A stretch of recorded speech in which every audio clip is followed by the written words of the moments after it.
Einstein toca el violín y Dios el saxofón.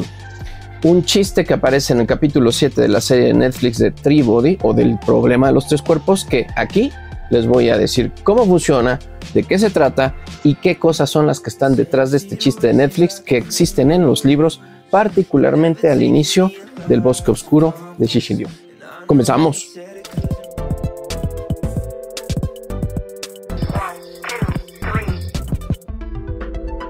Amigas y amigos del canal, pues con el gusto de saludarles, nada más advertirles, este video tiene todos los spoilers del mundo. Spoilers sobre los libros, spoilers sobre la serie de Netflix y spoilers también sobre lo que seguramente ustedes no han visto porque falta mucho para llegar al final de esta saga y esto que les voy a contar va para allá. Así que véanlo a su discreción y si no, bueno, pues regresen después cuando ya tengan más ganas de saber todo esto que es candente. Como ustedes saben, hemos estado siguiendo la huella de tres cuerpos durante más de un año aquí en el canal. Y nada más recordarles que esto que les cuento viene de haber visto toda la serie completa china, haber terminado de ver la serie de Netflix, haber leído los 5 libros que corresponden a la saga completa, visto partes tanto de la animación como del Minecraft. Y bueno, pues con eso es que está hecho este video. Y pues entremos en materia, amigas y amigos. ¿De qué estamos hablando aquí? Bueno, pues resulta ser que en el capítulo 7 de la serie de Netflix de Tres Cuerpos, específicamente entre el minuto 28 y el minuto 34:40, ocurre una conversación, una secuencia que verdaderamente es muy importante para la historia y que aunque no pasa desapercibida, sí hay que entenderla, hay que explicarla, y es este chiste que Ye Wenye, la mamá de Vera Ye, le cuenta a Saúl Durán en el cementerio enfrente de la lápida de su hija. Ye Wenye, habiendo muerto su hija, decide hablarle a Saúl por teléfono y lo cita ahí en el cementerio para platicar con él. Se encuentran y ella, bueno, pues entre algunas de las cosas que dicen, ¿no?, le pregunta: oye, ¿quieres que te cuente un chiste? Ven y siéntate. Y entonces se sientan ambos y empieza Ye Wenye a contarle una historia muy rara, muy extraña, porque más que chiste parece una anécdota que no tiene ningún humor de por medio. Se trata de la historia donde Einstein muere. Al llegar al cielo se encuentra con su violín y es muy feliz porque resulta ser que el violín es lo que más le gusta tocar en el mundo y además le gusta más que la física, y dice Ye Wenye, hasta que las mujeres. Entonces él ya se está preparando para tocar y está dándole los tonos al instrumento cuando de pronto se le aparecen los ángeles del cielo y le dicen que pare, que no le va a gustar a Dios que él empiece a tocar porque Dios es un saxofonista. Bueno, pues entonces Einstein para, pero se queda pensando que él realmente podría acompañar muy bien al cielo con su violín. En eso empieza a escuchar una tonada que resulta ser la canción de Take the A-Train, nada más y nada menos que de Duke Ellington, por supuesto con letra de Ella Fitzgerald. Y entonces ese saxofón que es Dios encanta a Einstein y Einstein decide acompañarle con el violín. En eso ya está tocando Einstein y de pronto Dios para en seco el saxofón, va a donde está Einstein y le propina una tremenda patada en la entrepierna. Para esto, bueno, pues del dolor Einstein suelta el violín, se queda tirado ahí adolorido. Llegan los ángeles y le dicen: te lo dijimos, no deberías de haber jugado, en este caso, tocado con Dios. Este es el chiste que le cuenta Ye Wenye a Saúl y bueno, pues le dice al final del chiste: el humor, como tú sabrás, es muy importante. Además es algo muy personal y a veces un chiste solo lo entienden entre dos personas. El humor es tan importante, los chistes lo son tanto que podrían inclusive llegarnos a salvar. Bueno, para esto es la escena final donde se despiden, Ye Wenye se va y nos dejan con esta idea de que algo muy importante acaba de suceder, sobre todo porque en el inicio de toda esta escena, Ye Wenye está ahí en la recámara donde estaba su hija, viendo 2 de los libros que tienen que ver con el concepto. Uno habla acerca de la paradoja Fermi y el otro habla acerca de la teoría de juegos. Bueno, amigas y amigos, pues ese es el chiste tal cual en Netflix. ¿Y qué podrá significar y qué no? Y aquí es en donde les quiero dar pues una guía, una perspectiva con profundidad y con todos los spoilers que ustedes no deben de saber si quieren seguir viendo la serie de Netflix y sorprenderse, o si no han leído los libros, y pues también tomarlo como con mucha emoción. Bueno, en la versión latinoamericana en español de Tres Cuerpos de Netflix, esto es idéntico que en la versión en inglés. O sea, hablan de que Einstein toca el violín y, como dijimos, pues Dios toca el saxofón. Algo que parece ser que tiene relación con que uno no debería de alguna manera de relacionarse con las criaturas celestiales que tienen más poder o más jerarquía que uno, y entonces no debería uno de tratarse de, pues ahora sí, comunicar con estas grandes potencias, ¿no?, del cielo, que en este caso está simbolizado por Dios.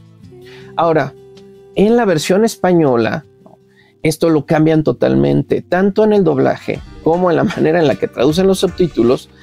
Esta traducción lo que hace es hablar del ajedrez, cosa que, bueno, pues es a lo mejor tratando de empatar la idea en inglés de "You shouldn't play with God", o sea, tú no deberías de jugar con Dios, pero play en inglés también significa pues tocar un instrumento, en donde, bueno, Einstein está enloquecido de que llega al cielo con su ajedrez, quiere jugar, se está preparando el tablero, los ángeles le previenen, a Einstein de todas maneras no le importa porque oye que Dios ha logrado una gran jugada y está así súper emocionado y ganó algo, y entonces él dice yo quiero jugar con Dios, y al momento en el que ya se acerca para jugar con él, sucede lo de la patada, y lo mismo, destrozan su tablero, Dios lo destroza y los ángeles le dicen te prevenimos de que no debías de haber jugado con Dios. Bueno, un poco lo mismo, y sí y no.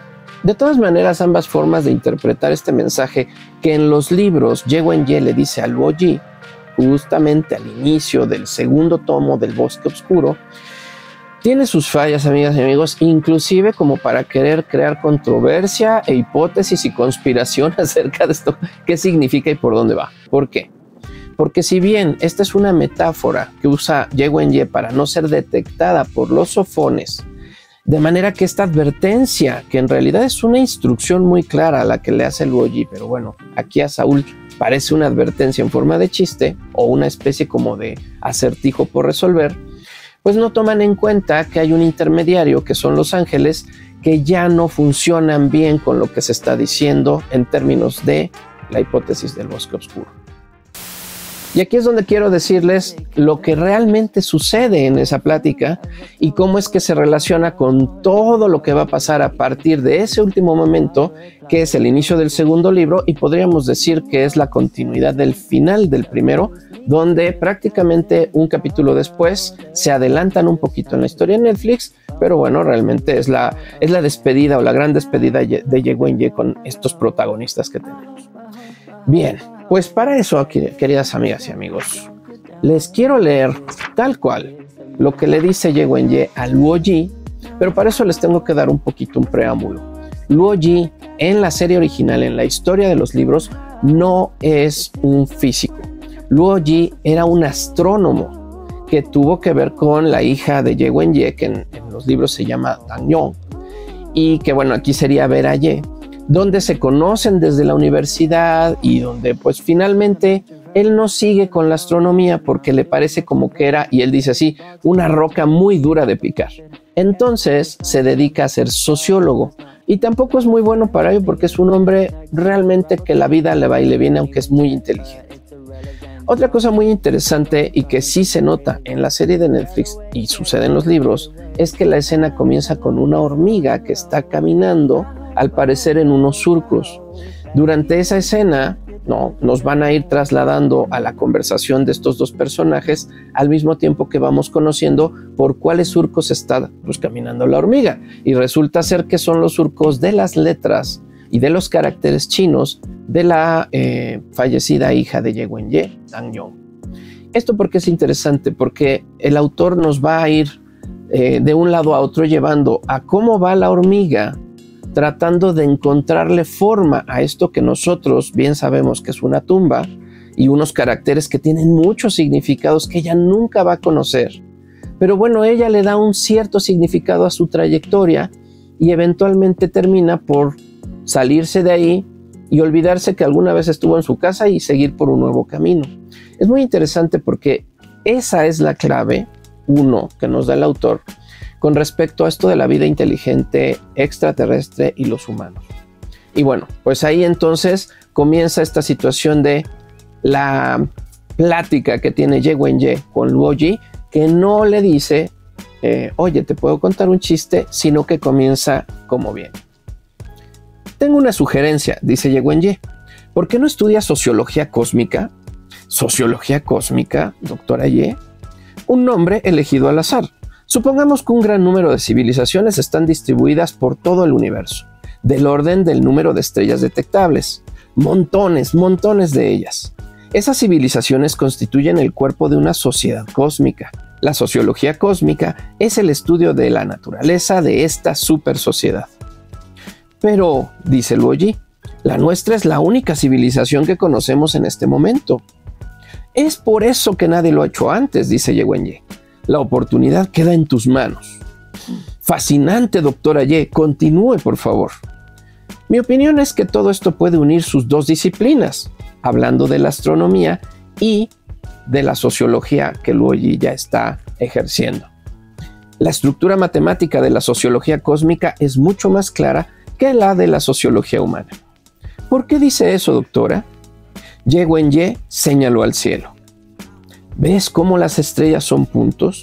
Los factores del caos y la aleatoriedad en la compleja composición de cada sociedad civilizada en el universo quedan filtrados por la distancia, por lo que esas civilizaciones pueden actuar como puntos de referencia que son relativamente fáciles de manipular de forma matemática. Pero no hay nada concreto que estudiar en su sociología cósmica, doctora Ye. Las encuestas y los experimentos no son realmente posibles. Eso significa que su resultado final será puramente teórico, dice la doctora Ye. Al igual que la geometría euclidiana, al principio establecerás algunos axiomas simples y de ahí derivará un sistema teórico general utilizando esos axiomas como base. Todo es fascinante, pero ¿cuáles serían esos axiomas de la sociología cósmica?, pregunta Luo Yi. Primero, dice la doctora Ye, la supervivencia es la necesidad principal de la civilización. Y segundo, la civilización crece y se expande continuamente, pero la materia total del universo permanece constante. Estos dos axiomas son bastante sólidos desde la perspectiva sociológica, dice Luo Yi, pero los enunció usted tan rápido, como si ya lo hubiera resuelto. Lo dijo un poco sorprendido. He estado pensando en ello durante la mayor parte de mi vida, pero nunca antes había hablado de ello con nadie. En realidad, no sé por qué, respondió la doctora Yi. Una cosa más.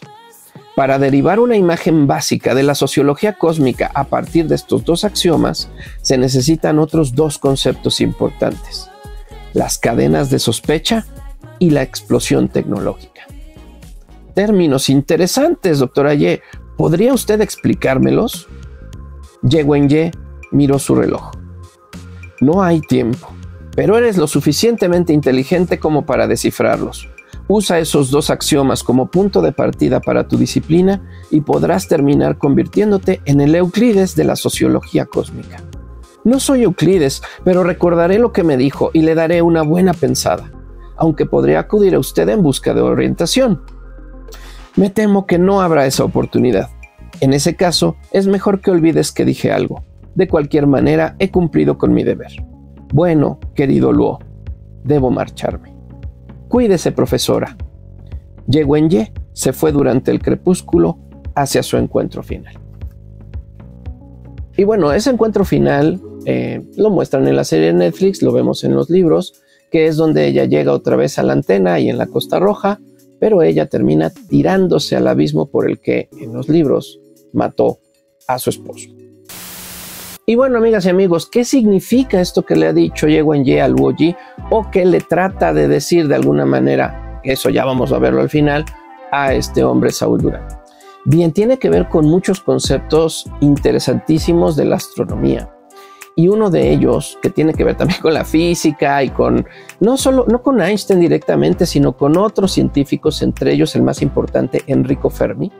Enrico Fermi fue un físico italoamericano que en los años 50, al estar ahí en la tal cual, comiendo en la cafetería con sus colegas, empieza a platicar con ellos acerca del por qué Si habiendo tantas posibilidades para que una civilización avance con los millones y millones de años que se tienen de distancia entre planetas en el universo, sobre todo de planetas que podrían tener vida, ¿por qué es que aun cuando existe una altísima capacidad o probabilidad de que muchos de ellos ya hayan desarrollado poder viajar muy rápido, inclusive a la velocidad de la luz o algo cercano a eso, cómo es que no nos hemos topado con ninguno?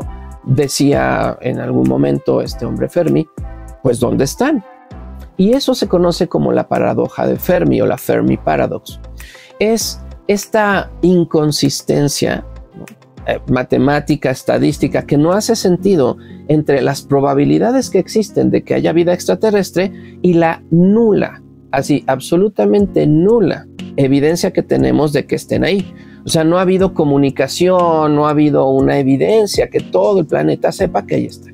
Y hay otra que es la de teoría de juegos, y muy probablemente por ese libro de teoría de juegos es que en la versión española pues se dieron el caso de poner una traducción hacia el ajedrez. Pero bueno, me regreso a la paradoja Fermi. Fíjense que hay muchas hipótesis y unas muy interesantes acerca de por qué este gran silencio, por qué no sabemos que existen o que tenemos evidencia de esas otras civilizaciones extraterrestres. Y hay muchas. Una de ellas habla de unas sondas que están autoprogramadas por inteligencia artificial que ha evolucionado y que han entendido que la vida es mala, y entonces a donde llegan las sondas matan la vida orgánica. Esa es una. Otras dicen pues que son digamos como niveles de civilización las que van a ir avanzando en el universo, y esto tiene que ver con su tecnologización. Esta hipótesis deviene en una cosa que se llama la escala Kardashev, donde entonces tenemos varios niveles de avance tecnológico, por tanto de poderío, digamos, o de representatividad en el cosmos por estas civilizaciones posibles, donde nosotros, la especie humana, la Tierra, todavía no llega ni siquiera a la primera etapa en esta escalera de Kardashev. Y aquí es en donde, en este libro, inclusive pues en el nombre tal cual del mismo, The Dark Forest o el Bosque Oscuro, Cixin Liu propone una hipótesis que no es originalmente de él al 100%, pero tal cual el nombre y la forma en la que la plantea así, en que, bueno, él dice, si de verdad entonces es que están estas civilizaciones floreciendo, avanzando, estamos además tan lejos unos de otros y nadie se comunica con nadie, es porque esto es un bosque oscuro. Ahora, ¿qué significa esto del bosque oscuro? Es muy interesante. Luo Ji, en los libros, y aquí va otra vez un gran spoiler, empieza en algún momento a recuperar esta lección que le da de sociología cósmica, Ye Wenye, y entonces empieza también a caerle, ¿no?, una serie de ideas, a pensar una serie de circunstancias que van a determinar el curso no solo de nuestra relación con los trisolarianos o los Santi, sino con las otras especies alienígenas que son más avanzadas que ellos. Resulta ser que Luo Ji manda un hechizo en algún momento en los libros hacia el cosmos, particularmente a una estrella, ¿no?, que hace que esa estrella se vuelva visible ante los ojos cósmicos, por lo menos de la especie humana.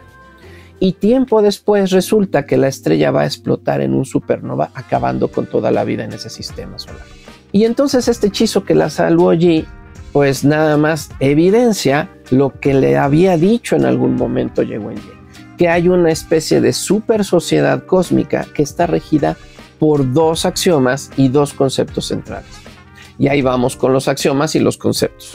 El primer axioma habla acerca de la supervivencia y dice Ye Wenye, toda civilización pone por delante su propia supervivencia. Entonces este es así ¿cómo les diré? El sobrevivir antes que nada, ¿no? Y por el otro lado, ella habla acerca de la explosión demográfica, ¿no? O sea, de cómo estas sociedades intergalácticas, incluidas la nuestra, eventualmente pues van a poblar el cosmos, pero la materia del cosmos es finita. Es decir, la materia total del universo permanece constante. Y bueno, ¿qué quiere decir esto? Que esos dos axiomas de lo que hablan es de que hay pocos recursos, así como en la Tierra. Recursos finitos con un crecimiento exponencial, un crecimiento constante. Pero además, con la idea primordial de la supervivencia, donde lo más importante soy yo y los míos, y después los demás, ¿no? Estos dos axiomas se los, digamos, explica lo suficiente. Lo que no le explica son los otros dos conceptos relacionados, las cadenas de sospecha y la explosión tecnológica. Las cadenas de sospecha son una tesis muy interesante que habla acerca, desde la sociología que después descubre el Boyer, donde la distancia entre civilizaciones es primordial para poder llegar a un entendimiento a partir de la confianza. Las cadenas de sospecha van a siempre existir, justamente porque el axioma de la supervivencia va primero. Entonces, yo quiero sobrevivir, pero tú existes allá también, o sea, hay una civilización cerca de mí. Podemos llegar a entendernos, y nuestras civilizaciones, si están suficientemente cerca la una de la otra, habrá intercambio social, ¿no? Y cultural, pues de mayor escala, de mayor cantidad, como para que podamos empatizar o entender que del otro lado pues hay unas intenciones, y detectar si las intenciones son buenas o son malas, de tal forma que mi supervivencia se vea o no se vea agredida por esa civilización. Desafortunadamente, en el cosmos, las civilizaciones, hablando ya a nivel universo, están muy lejos unas de otras, en caso de que existieran. Y entonces la civilización Tierra, que bueno, aquí también tendremos que hablar de las civilizaciones entreterrestres, ¿no? O sea, cada una de las nacionalidades y comunidades, pero hablando de la Tierra como una civilización autocontenida, pues está súper lejos de las demás, y así le pasa a todas. ¿Qué quiere decir esto? Que no hay tiempo. ¿Por qué? Porque el espacio es tan largo entre unas y otras, la distancia tan grande, que no hay manera de que entablemos una comunicación suficiente para entender si las intenciones son hostiles o no lo son. Y es que aquí cabe pensar que habrá civilizaciones pacíficas que han, pues no sé, logrado llevar por ahí toda su historia evolutiva, y civilizaciones depredadoras. Desafortunadamente, pues esta situación de las cadenas de sospecha lo que hacen es, yo no sé tus intenciones y tú no sabes las mías. Y debido a la exponencial distancia que existe entre nosotros, tú no vas a saber lo que yo estoy sabiendo de ti o lo que estoy pensando que tú estás pensando de mí, y viceversa, de manera prácticamente infinita.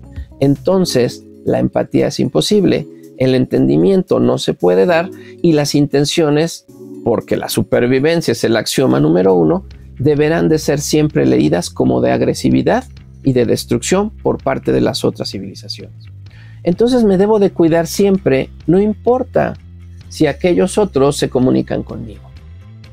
El otro concepto que no explica Ye Wenye es la explosión tecnológica, y esto es fundamental, porque habla de que habrá civilizaciones que logren dar estos brincos evolutivos, pero también tecnológicos, y habrá otras que no. Y esto sucede en la serie de Netflix. Es muy evidente cuando Sofón ya le está explicando ahí, ¿no?, a Cheng Xing y a Wade, que ellos han logrado dominar no nada más 1, 2 o 3 dimensiones del espacio del universo, sino 11. Y los sofones, estos que pueden ver todo, pues son una consecuencia de esa explosión tecnológica. Pero que a ellos les llevó millones y millones y millones de años llegar ahí, porque pues ellos tenían esta circunstancia de las eras estables e inestables. Y entonces Sofón dice, pero ustedes nunca han tenido una sola era inestable, han tenido una evolución más lineal que va más rápido que la de nosotros. Entonces, en los 400 años que nos vamos a tardar en llegar a la Tierra, ustedes ya van a tener la tecnología que nos puede destruir. Eso de la explosión tecnológica aplica para todas las especies del universo, a decir de Ye Wenye, y tendría que ser el concepto que, junto con cadenas de sospecha, le dan forma pues a una manera de pensar sobre los alienígenas de cualquier lugar del universo. ¿Cuál es esta? Y ahí va la hipótesis del bosque oscuro. Es un bosque, el universo, que no tiene ni una sola luz.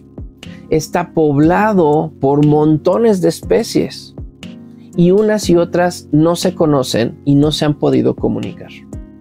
¿Y por qué? Pues porque están muy alejados unos de otros en esta oscuridad. Pero cada uno de estos integrantes de esas especies se vuelve un depredador para no ser depredado, para no ser una víctima. Por eso, en este bosque no hay luz, no se puede encender una hoguera, porque la primera especie que encienda esa hoguera será el blanco perfecto para que las otras especies, que son todas depredadoras, la aniquilen de inmediato bajo estas cadenas de sospecha, donde no se sabe si están prendiéndola como un anzuelo o como una llamada de paz. Bueno, pues es muy interesante esto porque no solamente le da pie a la hipótesis y a la idea de esto, de que nos tenemos que estar salvaguardando sí o sí de los alienígenas, sino de que los trisolarianos no son los únicos que están ahí afuera.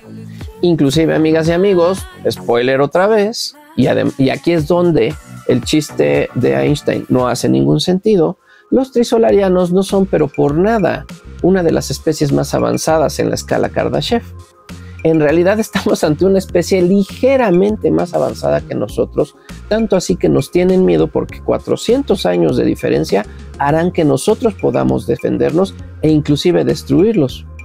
Donde hay otras especies que más adelante, no en el bosque oscuro, sino en el fin de la muerte, pues van a aparecer y van a ser, pues ahora sí que una realidad, esto que decía Ye Wenye, y que Luo Yi descubre, y por lo mismo Luo Yi se vuelve una figura muy importante que es el Sword Holder. Y bueno, nada más para ahondar en los spoilers, porque yo sé que si ya llegaron hasta acá les encanta saber por adelantado de qué se trata esto. Bueno, pues la hipótesis del bosque oscuro que Luo Yi pone a disposición ya de los gobiernos de la Tierra, y bueno, hay una movilización de muchas centenas de años, van a generar 3 proyectos de defensa planetaria.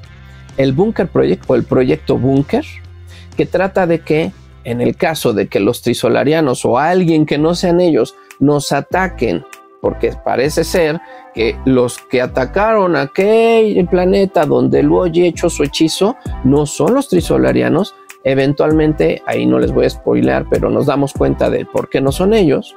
Bueno, pues tienen una especie como de rayo destructor terrible, pero nosotros podríamos hacer búnker con nuestros planetas y poner ciudades estelares ahí a la sombra de ellos para que cuando llegara este rayo maligno, solamente la Tierra desapareciera, pero no la especie humana, porque estaríamos en un búnker de planetas.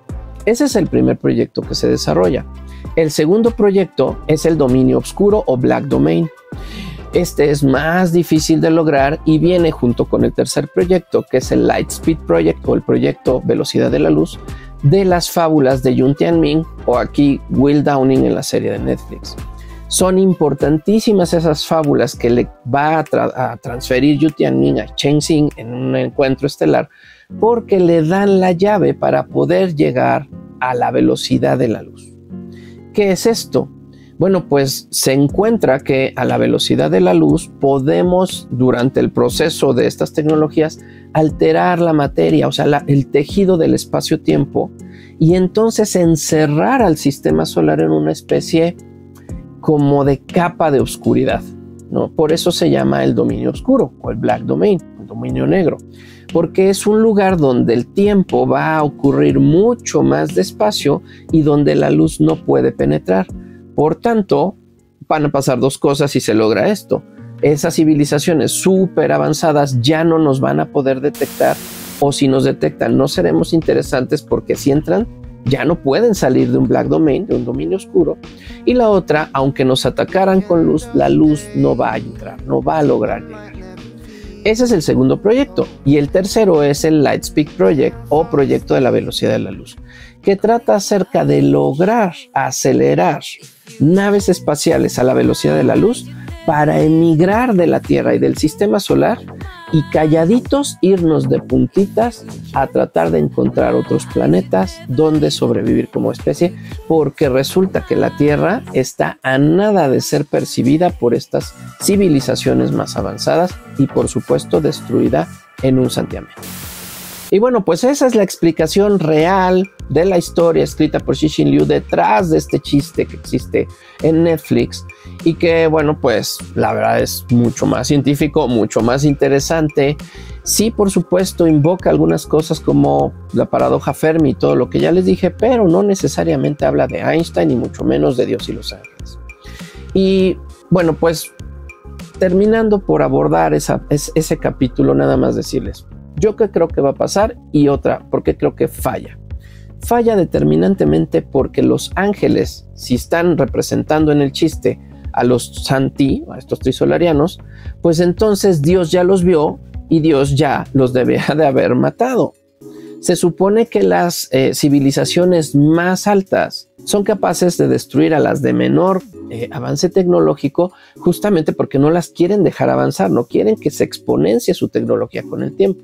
Entonces los ángeles, en el chiste de Einstein, no debieran de existir, porque en el momento en que ellos hacen contacto con Einstein y forman parte de la corte celestial de Dios, pues es que Dios les conoce y eso no hace ningún sentido. Lo mismo pasa con la versión española, donde es con el ajedrez. Solamente cambian el artilugio, el objeto con el que se juega o se comunica uno con estas potestades celestiales, pero nuevamente los ángeles hacen su intervención y nunca hablan acerca del por qué a los ángeles Dios no va y también les da una patada en la entrepierna y los destruye. Ahora, ¿qué es lo que pienso que pasará en la serie de Netflix en la segunda temporada y por qué dan esas pistas? Bueno, me parece muy sencillo. Yo creo que como no dieron una aproximación científica real, poderosa, como en los libros, lo más probable es que esto sea una pista para específicamente que Saul Duran, vaya a la casa de Ye Wenye y encuentre ahí donde está la estatua de Netflix que nos presentaron en algún momento con Cheng Xing, pues a encontrar una nota, unos libros, algo que pueda él interpretar entonces sí hacia el bosque oscuro y que pueda ligar un poco también con la canción de Take the A-Train, ¿no? Donde pues se habla de que ya vas a llegar, que vas en el tren a toda velocidad y que pronto estarás en Harlem. Un poco también la idea a lo mejor que quieran hacer, y eso no lo sé, es desaparecer al personaje de AA, ¿no? AA es una acompañante increíblemente importante de Cheng Xing, pero a Cheng Xing ya la estamos viendo desde la primera temporada y ella sale en el libro número 3. Entonces, quizá la forma en la que Cheng Xing encuentre la propulsión o la manera de generar propulsión más rápida o a la velocidad de la luz, pues tenga que ver justamente con esto de ir en el tren hacia Harlem, ¿no? Muy rápido, y que lo logre descifrar seguramente con Saul Duran a partir de lo que él encuentre en el cuarto de Veraye. Pero bueno, amigas y amigos, eso es lo único que se me ocurre que haga sentido con este chiste que se queda muy a medias, que además no funciona en términos de bosque oscuro y que es la premisa, ¿no? Es el núcleo de todo lo que le va a pasar a la Tierra y al universo hasta el fin de los 3 cuerpos. Bueno, amigas y amigos, espero que les haya gustado el video, espero que les haya dado, pues ahora sí, todas las respuestas. Hay un montón de videos sobre este tema, pero ¿saben qué? Muy poquita gente ha leído los libros. Entonces las hipótesis que se están conformando a partir de este chiste de Einstein, pues se quedan cortas o no hacen sentido, que pues no les va a permitir disfrutar de esta historia en la profundidad que realmente tiene. Bueno, amigas y amigos del canal, pues hasta aquí la explicación, que espero les haya ayudado a descifrar de una manera más clara esto que es tan importante para la historia de 3 cuerpos. Ahora, por el otro lado, me parece muy importante pues que vayamos a esa profundidad científica, esos momentos así intergalácticos desde la mirada de la física, de la astronomía, de la astrofísica, que nos propone el autor en los libros, porque de eso es de lo que se trata en realidad la serie, de cómo de alguna manera nuestra evolución siempre ha estado acompañada de nuestro crecimiento tecnológico. Y bueno, pues la ciencia es la epítome del entendimiento de esa tecnología, ¿no? Y de la creación de la misma. Así que, bueno, pues si solo han visto la serie de Netflix, yo les recomiendo enormemente que lean los libros. Son libros muy interesantes, son libros muy entretenidos, es ciencia ficción contemporánea de la emocionante, de la buena. Y si ustedes llegaron hasta acá y ya habían visto todo y hasta ya han visto los otros videos y me han acompañado en este camino, les agradezco muchísimo por estar aquí, por formar parte de esta comunidad. Si van llegando, suscríbanse y bueno, pues no duden que habrá más videos sobre Tribody en estos meses, porque es la serie de Javier del año pasado y esta serie de Netflix que va a dejar pues un caminito largo de aquí seguramente a 2025 para la segunda temporada. con esto me despido. Les mando muchos saludos y espero que tengan una sensacional semana.